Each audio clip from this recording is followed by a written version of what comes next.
Hello, welcome to another tonalist landscape oil painting demonstration. This is your painter in residence, M. Francis McCarthy.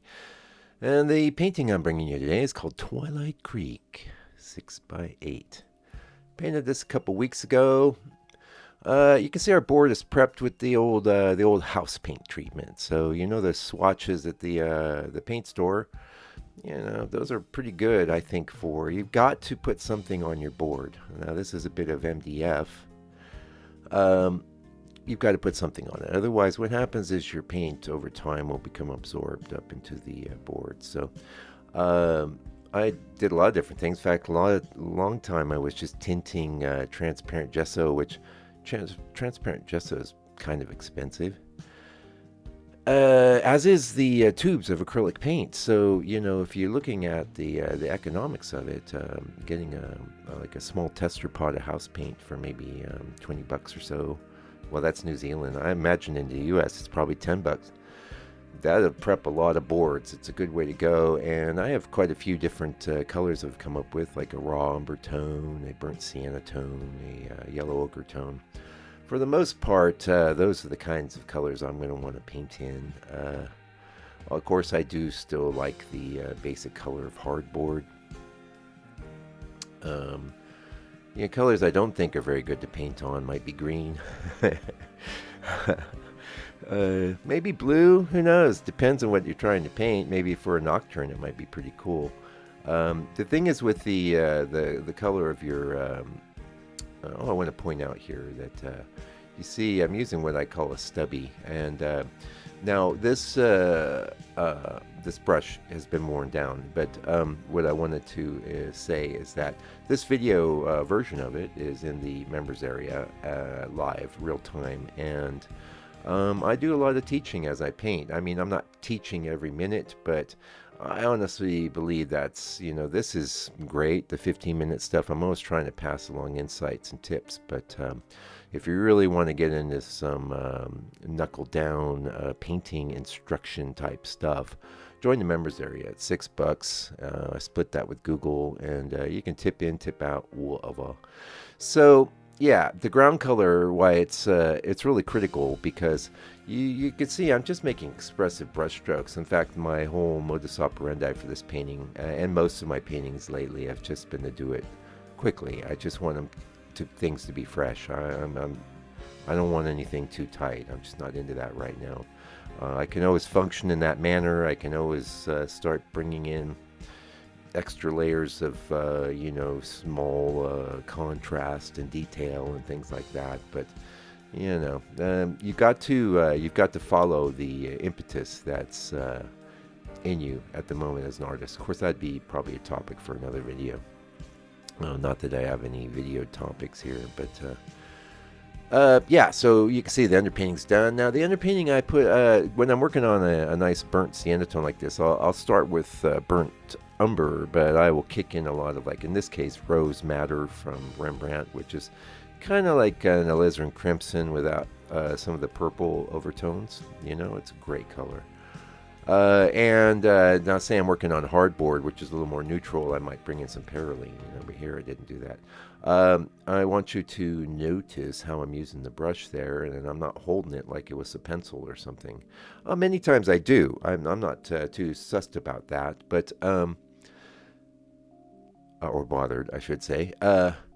The idea really is to try and use as many different aspects of the brush as you can that will bring a greater variety of strokes to your painting. And I'm pretty intuitive with it now because I've been painting for a long time.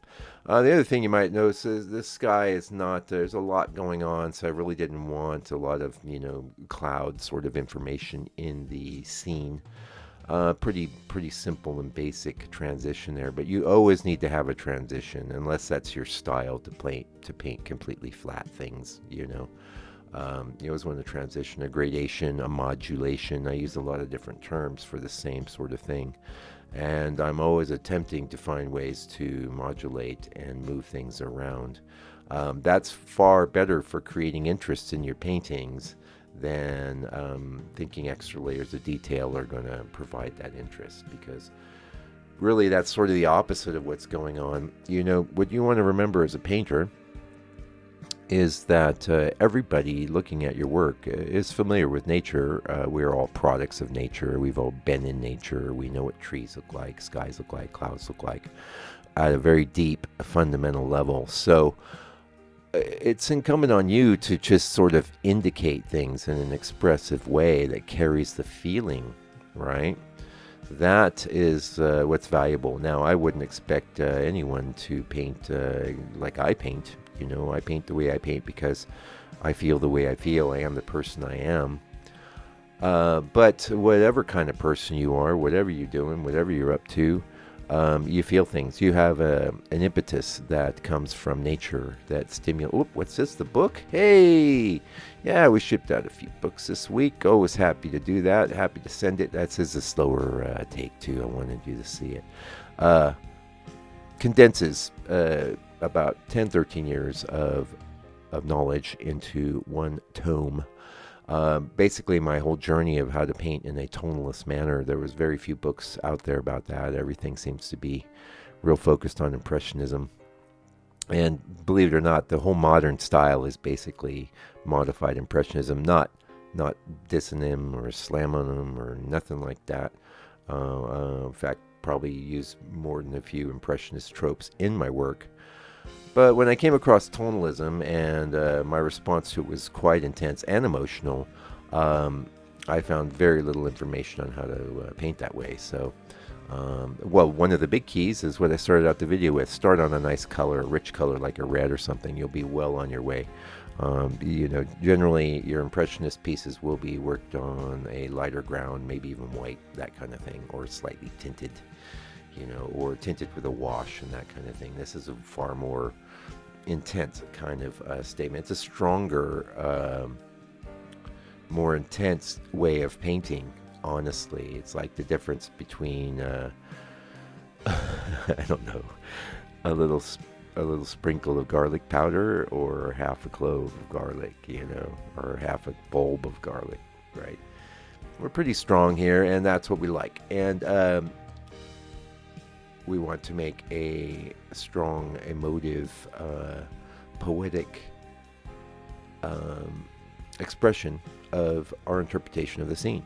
And that's what we're doing here, and that's what I think tonalism really is. Tonalism is about that emotion and about that poetry, about that hitting a tone that ties things together.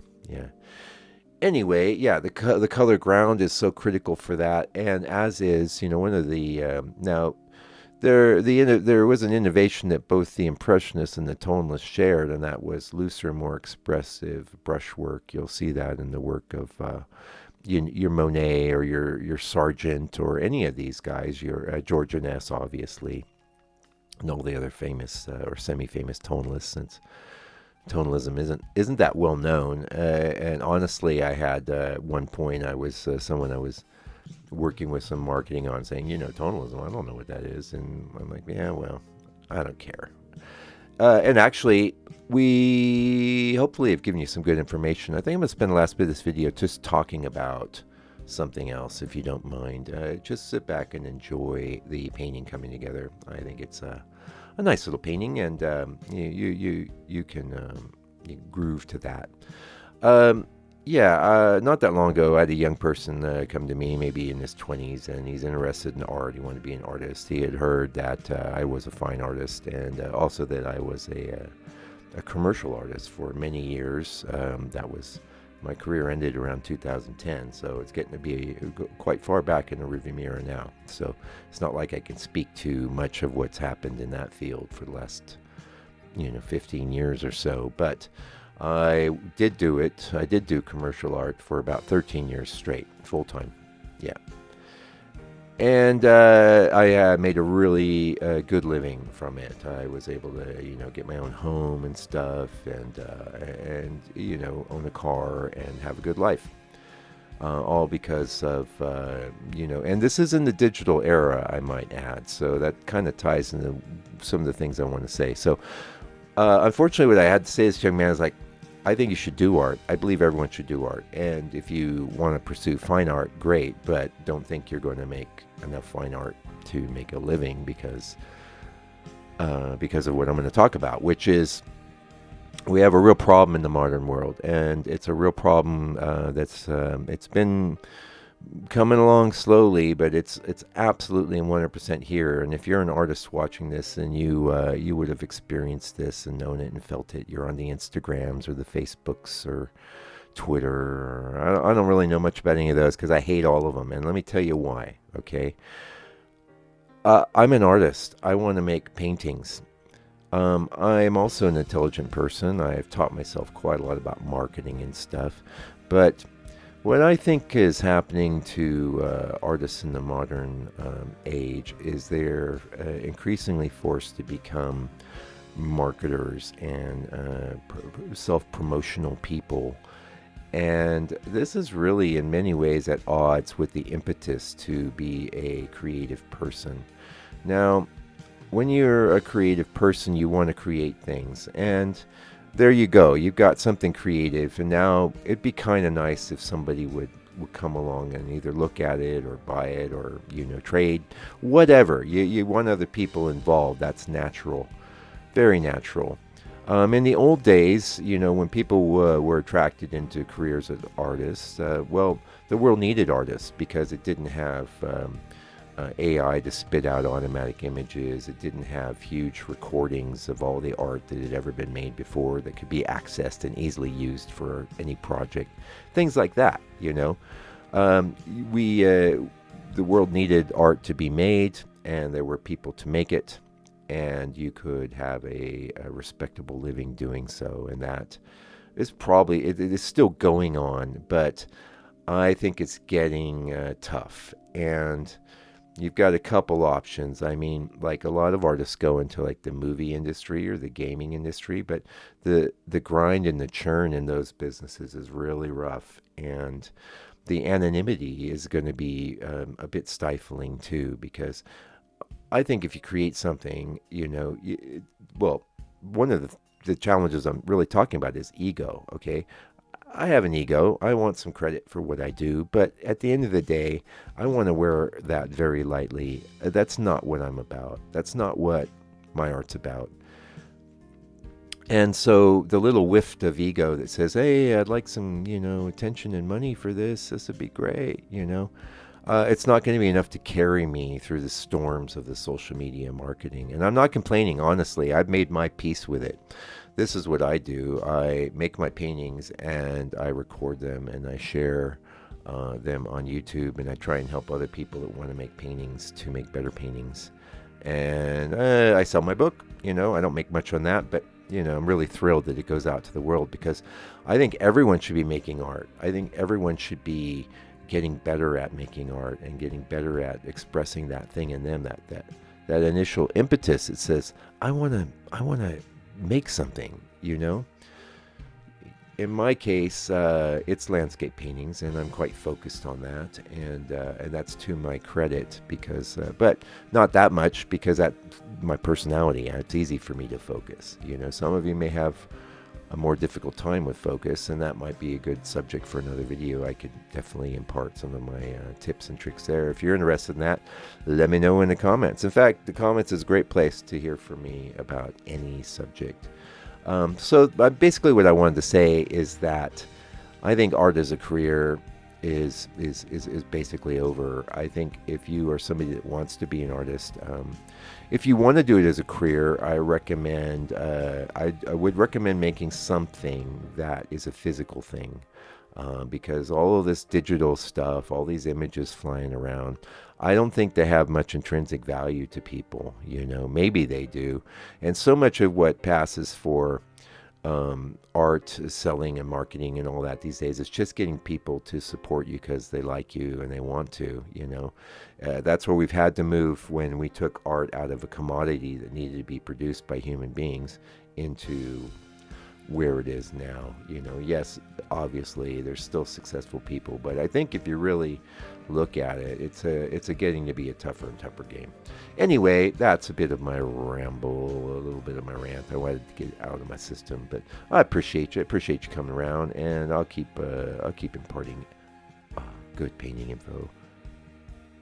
And until I come back with another video for your hopefully for your edification and enjoyment, do me a favor, do me a solid.